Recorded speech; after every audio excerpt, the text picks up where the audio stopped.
ایک رات عباس پسینے میں نہایا اور نیند سے گھبرا کے اٹھا، بار بار اپنے ہاتھوں کو اور مجھے دیکھتا تھا۔ میں نے پوچھا کوئی خواب دیکھ لیا؟ اس نے کہا ہاں۔ میں نے پوچھا کیا خواب دیکھا؟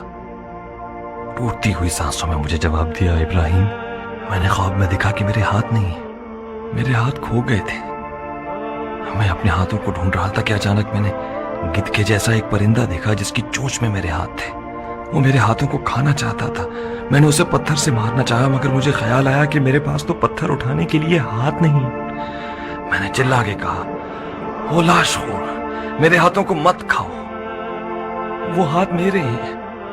اچانک گدھ بولنے لگا، عباس تم ان ہاتھوں کا کیا کرو گے جب تمہارے پاس اتنے پیارے پر ہیں؟ میں بھوکا ہوں، مجبور ہوں، میرے پر ٹوٹے ہوئے ہیں، تمہارے ہاتھ مجھے سیر کر دیں گے۔ تم اپنے ان خوبصورت پروں کے ساتھ پرواز کرو، جاؤ آسمان پہ اڑو۔